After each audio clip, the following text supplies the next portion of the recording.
So this is one of your more popular exhibits, the sea otters. The sea otters are adorable, yes. Everyone loves them. You've got a lot of people who are beyond just the full-time employees. How many volunteers do you guys have? We have 400 plus volunteers, wow. And we literally couldn't do what we do without them. They're wonderful. Speaking of which, would you like to meet one of our volunteers? I'd love to.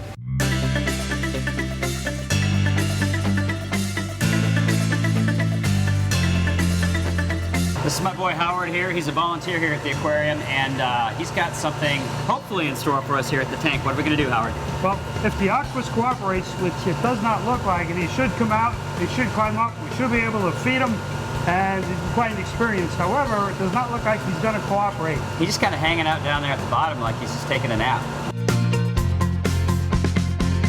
This one definitely looks hungrier. Yeah, this one was fed a whole lot lighter this morning with the idea, you guys might be coming. And he's probably younger than the other octopus. Easy to work with, pretty comfortable. Trying to convince him to take something out of the food bowl. What is that? When he works hard, he takes some more oxygen. He was just exhaling.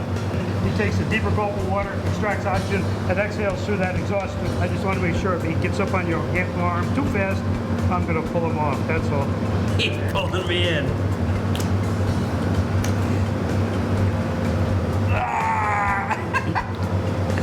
Look at that. Look at that pull. Let's look at the hickeys. The octopus did it. Howard and I, it's our story and we're sticking to it. Right.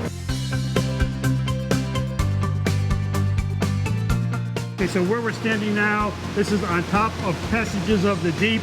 So at one point, this was one large tank. It's about 2 million gallons of water. There was no roof over the top. This was fully open. All I had was small walkways around.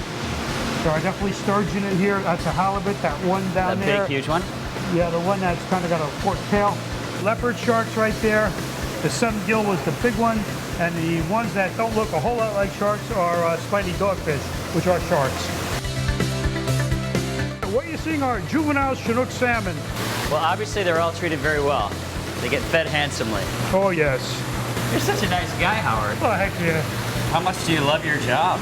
Oh, I really do enjoy it. And yeah, it's peaceful, it's enjoyable, it's just fun.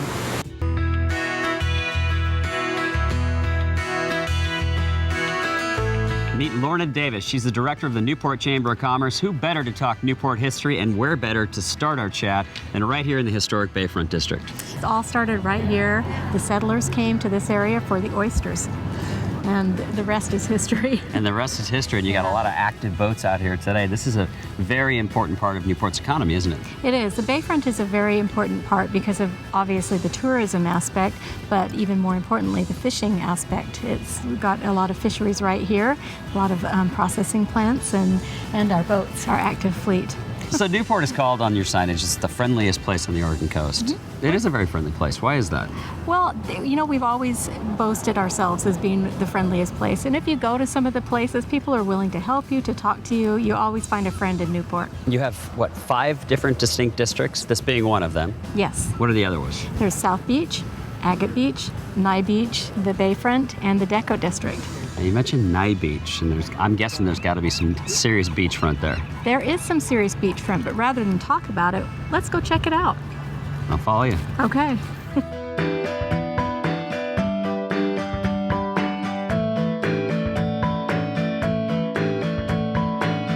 We're talking some serious beach here, Lorna. We are. How much beachfront is there in Newport? Miles of beach. Miles? Far as the eye can see. There's a lot of beach here. There's so many things you can do. What are the activities that people can do on the beach here when they come? Oh, they can do all kinds of things. People come to beachcomb, to play in the surf a little bit, safely of course. They bring their dogs, their kites, their friends, and they even do some bonfires on the beach in the evening. Obviously, tourism's a big industry here in Newport. It is. So many places for people to stay. There's over 1,700 or maybe even better hotel rooms and various places for people to stay. Bed and breakfast, hotels, There's inns, there's cabins, all kinds of things. Let's talk about festivals, because there really is something happening in Newport year-round. Pretty much Your big year-round. festival is the Newport Seafood and Wine Fest. Yep, that always happens the last full weekend of February. And most recently added to that mix is the Newport Celtic Festival and Highland Games. Happening this weekend. It's happening this weekend, and I know you guys are going to really enjoy your time there.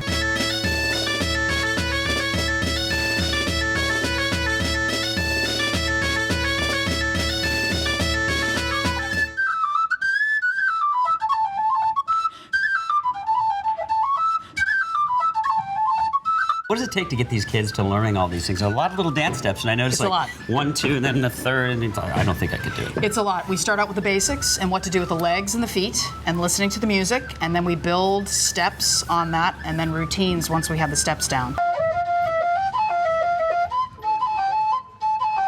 I'm with Belinda, who's the event coordinator of the first annual Celtic Festival and Highland Games. This is very successful. What does it take to put something like this together? We just started talking and you know, came together and started making it happen. People seem very enthusiastic, especially to celebrate their roots. There's lots of guys in kilts. Now, normally, I might make fun of a guy in a skirt. Not here, man. No. We got a lot of really fun events planned. Right now, the kids are dancing behind us. That's very cool. yeah. But you have events that happen off the fairgrounds, too. That's right. Tell us about the sandcastle building contest. Oh, that was great fun. We had some folks down on Night Beach come and build sand castles, and it was just a fun contest for kids. We actually drove 10 hours to come here and do this sculpture contest for the Highland Games. Now, something that caught my eye on the schedule, the haggis eating contest. Oh, yeah. What is in haggis? Heart, liver, lungs, brain, that kind of thing. We had, I don't know, 10 people, I think, step up to the plate and try it, and it was great fun. Some of the guys were just chowing down, going at it, and some, I mean, first bite, oh. Here comes the haggis. 3, 2, 1, go!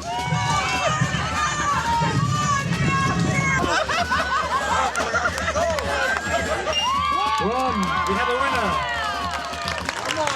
Number 1. Now it's time for the Manly Men Games, the Highland Games. Liam, probably one of the shorter guys here at the Highland Games. How tall are you, man? 7'2", originally from England, but moved out here to play ball. I didn't know they grew them this big in England. There's a couple of us. You had to be like one of the tallest guys in the country. One of them. I actually played basketball against the guy who is now the tallest guy in the country. No There's kidding. a few guys out there that are pretty tall. So tell us about the Highland Games. Right now they're tossing the caber. How do we score it? The basic idea of the caber is you have to turn it to be a legal throw. So you're going to flip it end over end. And in this case, this is a 20-foot caber that's about 72 pounds. Wow. And if you ever thought about trying to balance a broomstick on your hand, you know that the balancing part is pretty tough in and of itself. Yeah. And then you throw in the weight and the size, and then the danger aspect on that one is if it starts to come back on you, you got to be somewhere else.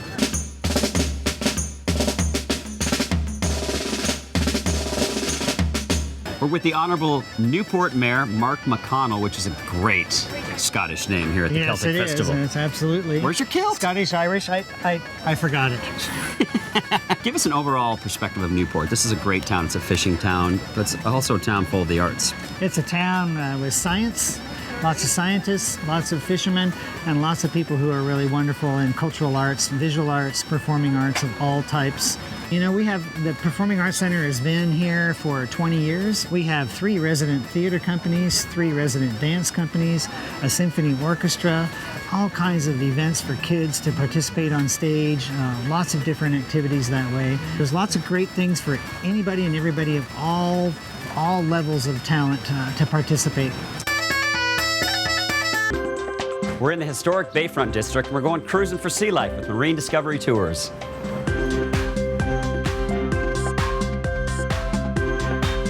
You guys are walking around today. We're going to be on the ocean. When we're in the bay, we can have 21 people up on the upper deck. I'm going to be the first one to exit the cabin. I'm going to go untie, and you guys are welcome to follow me out and kind of roam wherever you want.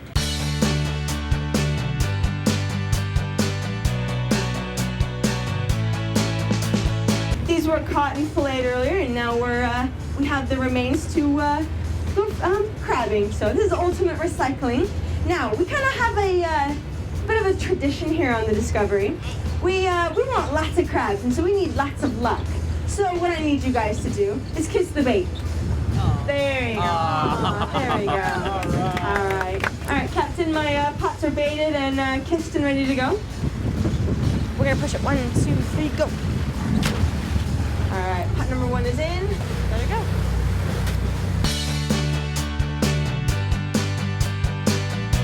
We're heading for the islands down there, right? We're watching for crab pots. We're watching for any other debris in the water.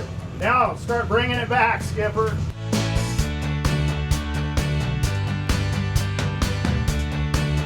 You guys are gonna stand here. You're gonna be my pullers. You're gonna, I want the first person standing here, and you guys are gonna line up single file. All right, my pullers, start pulling. Pull, guys, pull.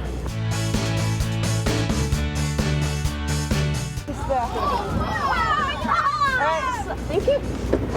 That was perfect. Wow. These are all Dungeness crabs. They're, Yep. That's why you never get your finger stuck in their pincher.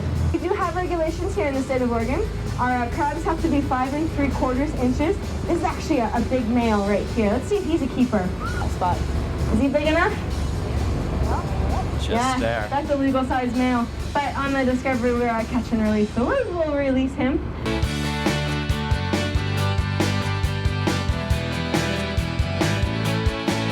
You were on what we call a sea life cruise. It's a combination ocean, bay, and river. Our trips always go. Weather doesn't matter. So we just have a ton to share. The largest fishing fleet on the coast. We go through the boat harbor, tell people about the boats. And I personally fished for 20 years from San Francisco to Russia. So You're great with the kids.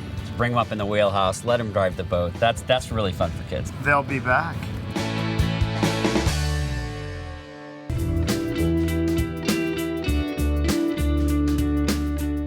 Who doesn't love good comfort food? And when you come to the Oregon coast, a cup of Moe's clam chowder is the way to go. Moe's is way more than just a great restaurant though, Gabe. You guys have a history that dates all the way back to the 1940s. That's right. With your grandma. There she is. Tell us about this spunky lady. Well, right here, she's opening up that garage door, which is, we're kind of known, that's kind of our signature piece here. And actually, the garage door is here because somebody actually drove through the wall at one time. This is the new part of it, but next door, like, there's a lot of famous people that probably grace those walls. There is. We had a visit from Bobby Kennedy when he was on the campaign trail. And he came to visit here right on the bayfront, walked into Moe's, fell in love with the clam chowder, totally wanted Moe to go with him. Go with me down to California. Well, obviously, Moe's is a great place. It's a staples here in Newport, but there are other restaurants here, and you mentioned that you like to eat out a lot. And I do. You pretty much try them all. Where do you like to eat? Well, I have, it kind of depends on what, but I think that Local Ocean Seafood is wonderful. They do a great job down there. That's just down the street. Saffron Salmon, if I want seafood or a beautiful steak, they do a great job, great view there. When I go with my son, we love to go to Panini for a big hunk of pizza. Yum pizza there. There's also another place called Our Place, and it's a little known, but they have like what I would call gourmet comfort food. Tell us what's so special about Moe's clam chowder, because everybody talks about Moe's clam chowder. Well, I think what makes our chowder special is we keep it simple. That's really the bottom line. There's nothing fancy in it. It's just New England style clam chowder. Well, I'm absolutely famished, so... I'm thirsty. Well, you have that, I'll have this, and then I'm going to dig into that clam chowder. Except for one thing. I was wondering if you could just go wash some dishes, and then you'll get a nice appetite up, and you can come back and eat. You planned this. I did. Welcome to Moe's, John. Thanks, Gabe. Guess I'll see you in the kitchen.